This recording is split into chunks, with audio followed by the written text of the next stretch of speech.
जीवन में बहुत दुखी और परेशान है तो सुने महाभारत का ये संदेश।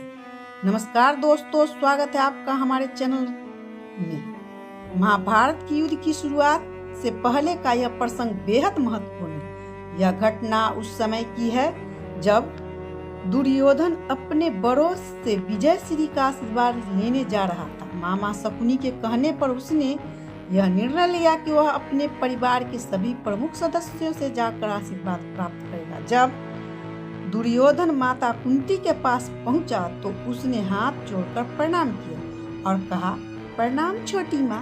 माता कुंती जो महाभारत के युद्ध और उसके प्रभावों पर विचार कर रही थी, जैसे यह परिचित आवाज सुनी उन्होंने दुर्योधन की ओर देखा और कहा, आयुष्मान भव पुत्र। यह सुनकर दुर्योधन थोड़ा अचंभित हुआ और बोला, छोटी माँ, मैं आपसे विजयश्री का आशीर्वाद लेने आया था। कुंती मुस्कुराई और बोली, पुत्र, क्या यह आशीर्वाद तुम्हें अपनी माता से ले ली क्या? दुर्योधन ने सिर हिलाते हुए कहा, नहीं छोटी माँ, वह यह आशीर्वाद मुझे देने से पहले हिचकिचाएंगे। कुंती ने आगे पूछा, तो क्या तुमने यह आशीर्वाद पितामह भीष्म से प्राप्त कर लिया क्या?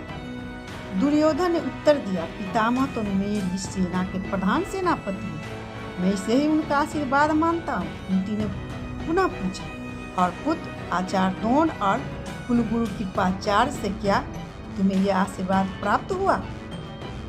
दुर्योधन ने उत्तर दिया, वे दोनों भी मेरे सेना के सेनापति है, इसीलिए मैं इन्हें उनका आशीर्वाद मान लेता हूँ। फिर कुंती ने एक और प्रश्न पूछा, क्या महामंत्री विदुर ने तुम्हें विजयश्री का आशीर्वाद दिया क्या? दुर्योधन थोड़ी झुंझलाहट में बोला, वे मुझे ये आशीर्वाद कभी नहीं देंगे छोटी माँ, क्योंकि वे मेरे विजय चाहते ही नहीं। वे हस्तिनापुर के प्रति निष्ठावान हैं, मेरे प्रति नहीं। कुंती ने गंभीरता से कहा, विदुर तो तुमसे व्यक्तिगत रूप से कोई आपत्ति नहीं है पुत्र, लेकिन अगर तुम हस्तिनापुर के विरोध में हो तो वह तुम्हारा साथ कभी नहीं देंगे। उन्होंने अपना संपूर्ण जीवन हस्तिनापुर की सेवा में लगाया है। वे हस्तिनापुर के हितैषी हैं और इसीलिए तुम्हारे भी हितैषी हैं। पुत्र, जब बड़े तुम्हारी भूल सुधारने के लिए टोकते हैं तो उनकी ओर से मन मैला नहीं करना चाहिए। दुर्योधन यह सुनकर खामोश हो गया। तब कुंती ने उससे उसकी चुप्पी का कारण पूछा और बोली, क्या मैं यह समझूं कि तुम हस्तिनापुर के विरोधी हो? दुर्योधन ने तुरंत कहा, नहीं छोटी माँ, हस्तिनापुर तो हमारे राज्य की राजधानी है, मैं उसका विरोधी कैसे हो सकता हूँ?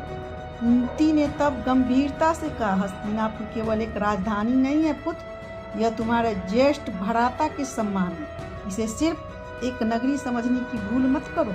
इस नगर के द्वार पर माथा टेक कर विजयश्री का आशीर्वाद मांगो, लेकिन हे पुत्र, तुम्हारी छोटी माँ के पास तुम्हारे लिए आशीर्वाद नहीं है। दुर्योधन निराश होकर बोला, तो क्या इसका अर्थ यह है कि आप मेरी विजय नहीं चाहती? कुंती ने जवाब दिया, पुत्र, पराजय चाहे जिसकी भी हो, एक माँ को अत्यंत रोना ही पड़ता है। मैं तुमसे प्रसन्न नहीं हूँ, लेकिन मैं तुम्हारा सब भी देखना नहीं चाहती, इसलिए मैंने तुम्हें लंबी आयु का आशीर्वाद दिया। माता कुंती ऐसा इसलिए कह रही थी क्योंकि दुर्योधन ने कभी भी पांडव के हित की कामना नहीं की थी। उसने अपनी कुलवधु द्रौपदी का भी अपमान किया था, जिसका परिणाम उसे भुगतना ही था। कुंती ने आगे कहा, यदि तुमने यह युद्ध करने की ठान ही ली है तो जाओ पुत्र, तुम्हारी छोटी माँ का आशीर्वाद तुम्हारे साथ है, लेकिन याद रखना, मैं इस बात की गवाही नहीं दे सकती कि मेरे इस आशीर्वाद का कवच तुम्हें अर्जुन के बाणों और भीम के गदा से बचा पाएगा या नहीं। यह सुनकर दुर्योधन के मन में एक हलचल मच गई। उसने एहसास होने लगा कि युद्ध में उसका भविष्य अनिश्चित है। मित्रों, यह छोटा सा प्रसंग हमें बड़ी सीख देता है। दुर्योधन महाभारत का सबसे अहंकारी व्यक्ति था, लेकिन फिर भी वह माता कुंती के पास आशीर्वाद लेने गया था। उन्हीं ने उसे सभी प्रमुख जनों से आशीर्वाद के लिए इसलिए भेजा था ताकि वह यह जान सके कि उसके साथ कौन है और कौन नहीं। लेकिन यह प्रसंग सिद्ध करता है कि बड़ों के आशीर्वाद में अपार शक्ति होती है। पांडव को सभी ने विजय का आशीर्वाद दिया था, लेकिन दुर्योधन को माता कुंती के अलावा किसी ने भी विजय का आशीर्वाद नहीं दिया। यह कुंती का बड़कपन था कि उन्होंने दुर्योधन को लंबी आयु का आशीर्वाद दिया, लेकिन कर्मों का फल तो अत्यंत व्यक्ति को ही भुगतना पड़ता है। पांडव हमेशा धर्म के मार्ग पर चले, इसलिए वे विजयी हुए। दूसरी ओर दुर्योधन प्रारंभ से ही अधर्मी थे, इसलिए माता कुंती का आशीर्वाद भी उसे बचा नहीं सका। इस प्रसंग में हम शकुनी की कुटिलता भी स्पष्ट रूप से दिखाई देती है।